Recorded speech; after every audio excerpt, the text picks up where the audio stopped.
I'm actually a late starter on the motorbike. I started with the age of 26. My friend Norbert brought me to the bike. And he forced me really, sit on the bike, sit on the bike. And I said, okay, no, I'm not the guy for the motorbike. You know what? The magic happened.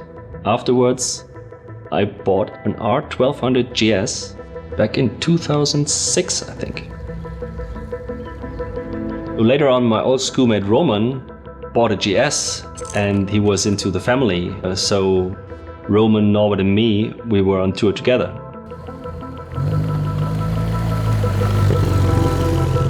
What I really love about the community is that it's not about winning or being first. It's about being together, riding together and spending time together.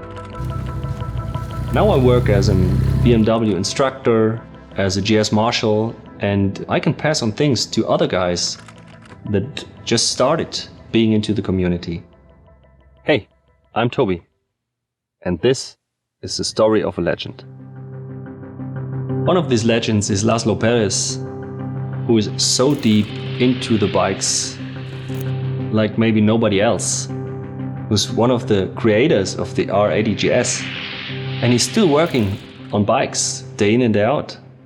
Ja, ich bin jeden Tag noch an meinem Motorrad beschäftigt, weil erstens einmal macht es mir Spaß, nach wie vor. Und in der Technik gibt es einfach kein Ende, es geht immer weiter. Und deswegen bin ich da immer mit Herzblut noch dabei. Aber ich habe immer gute Ideen gehabt und so habe ich immer wieder die Maschinen immer von Jahr zu Jahr so weiterentwickelt, dass ich konkurrenzfähig war mit meinem Material. Ja, ich habe also 37 Jahre in der Entwicklung gearbeitet. Und im Nachhinein muss ich sagen, ich habe also festgestellt, dass ich in den 37 Jahren nicht einen einzigen Tag hatte, wo ich ungern in die Arbeit gegangen bin. Ich habe einen super Job gehabt, tolle Kollegen. Also das ganze Umfeld war einfach, ich glaube, das gibt es gerade mal. Nach Beendigung der Motorsportaktivitäten im Gelände hat sich BMW verschärft auf die Rallye-Szene spezialisiert. Und mit Hubert Oriol wurden dann die ersten Erfolge bei der Dakar eingefahren und es blieb dann auch einige Jahre so. You know, the very extraordinary story about the Dakar is that we had a passion. The passion for me was to go to Dakar on a bike. And everybody was there inventing the story. Sabine organizing the race and us making a team with a new factory BMW.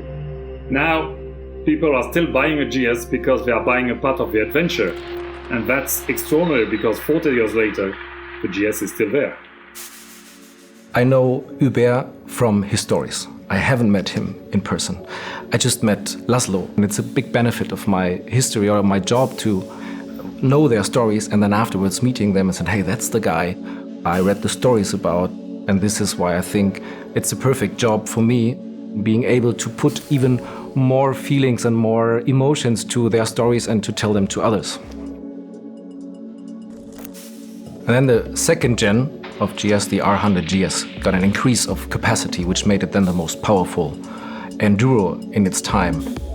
Besides various other changes they made, there was one small change. They just left out the slash between the G and the S. Before it was only Geländestraße, and now it could be as well interpreted as Geländesport, which is quite a good fit as well. From the design, they also introduced a new color scheme, which was black and yellow, and that separated it from the first gen, who was mostly known for the white tank and the red bench.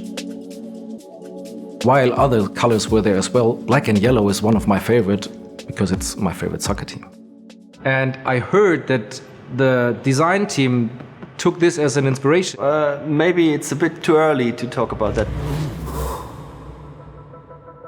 So in the 90s, BMW recognized the demand for smaller GSs. So while having introduced the R65 GS in the 80s, which was not a great success, they decided in the 90s to have GSs with single-cylinder or inline two-cylinder engines, which then at the end turned out to be a great success and still are. After my first challenge in 2009, there were a few guys using the HP2 Enduro. They were always the guys in the front ranking. Over the last years, I collected so many bikes. but this one is still my favorite. Being a legend, for me, means something that others look up to and can trust in.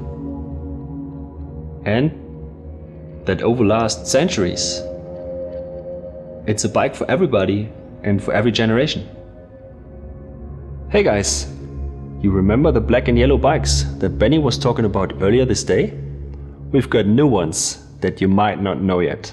Enjoy!